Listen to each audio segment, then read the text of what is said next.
Como são os primeiros dias após a cirurgia ortognática? O que é o normal e o que foge a essa normalidade?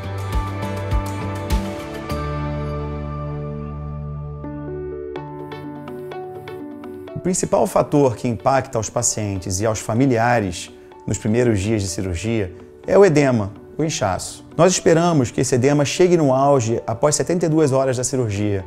Após esse momento, ele estabiliza e começa um processo lento de remissão. Sendo que o paciente tem a ansiedade de saber quando ele vai desinchar completamente. A resposta para essa pergunta é de que, após 2 meses, ele não vai ter mais aquele edema importante, aquele edema em que as outras pessoas possuem a percepção de que ele está inchado. Mas, na verdade, após 6 meses a 1 ano, de fato, é que algum resultado final vai poder, de fato, ser observado por esse paciente. Até o que nós consideramos ser o auge do edema, 72 horas, fica indicado uma terapia térmica com gelo, aplicação de gelo contínua na face ao longo daqueles 3 ou 4 primeiros dias. A partir do 3º dia, basta o paciente ter a noção de que aquele edema seguirá um curso normal até a resolução completa do que se vê naquela região. Uma queixa muito comum dos pacientes no 1º e 2º dia é com relação ao desconforto na garganta, algo que ocorre devido ao fato de fazer anestesia geral e, de forma a garantir a via aérea do paciente, a passagem de ar para que o paciente respire ao longo da cirurgia, é passado um tubo endonasal. Esse tubo vai até a traqueia do paciente e isso garante a respiração. Só que essa passagem do tubo no transoperatório, a remoção do tubo, acaba gerando um trauma mínimo na garganta. Trauma esse que se traduz naquele incômodo que o paciente sente por no máximo 2 dias. Outro ponto importante de queixa dos pacientes ao longo daquela primeira semana de pós-operatório é com relação à congestão nasal. Algo que, somado ao edema já falado, faz com que a semana seja o pior momento do pós-operatório. Nesse ponto de vista, como nós tratamos essa congestão nasal?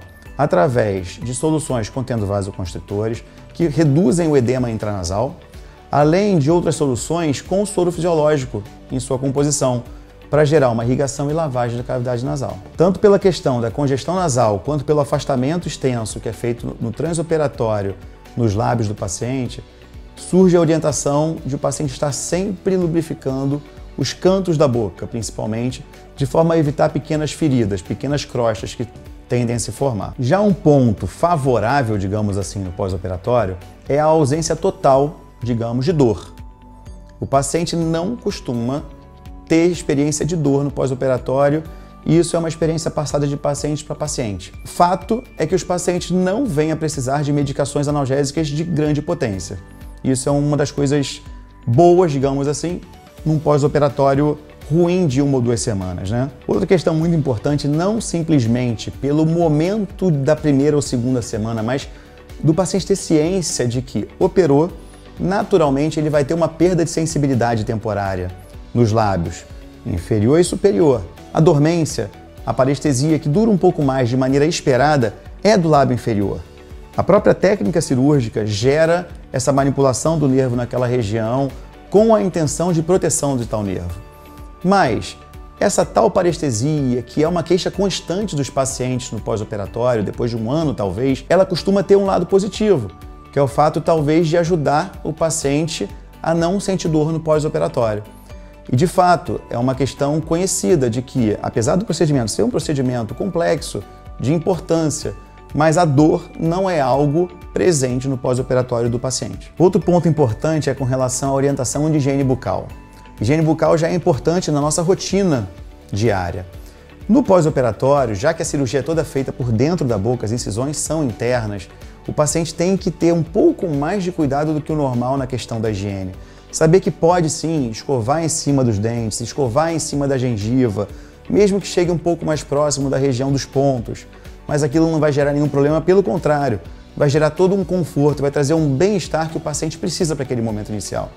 Além da escovação, é indicado o uso de algumas soluções enxaguatórias de forma a limpar aquela área, eliminar bactérias que são comuns na boca, diminuindo o risco de infecção. Com relação à alimentação, nos primeiros dias a alimentação de fato vai ser pastosa e fria.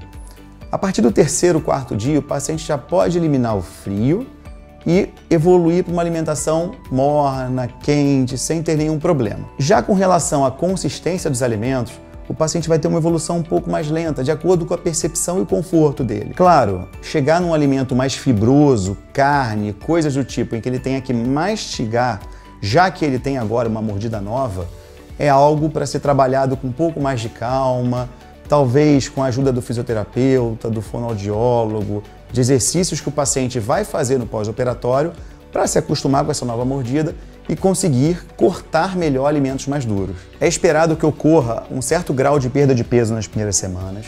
A principal orientação a ser dada é de que o paciente coma a cada 3 horas, mantenha uma dieta rigorosa, disciplinada. Lembrando que o paciente que consegue se alimentar um pouco melhor tende a ter uma recuperação também melhor. Então, falamos sobre o edema, sobre a questão da higiene, alimentação, desconforto respiratório. Tudo isso pode ser muito ruim naquela primeira semana ou pode ser um pouco menos pior.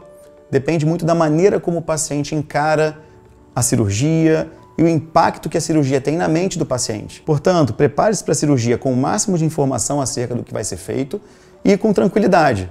Paciência é a palavra do momento.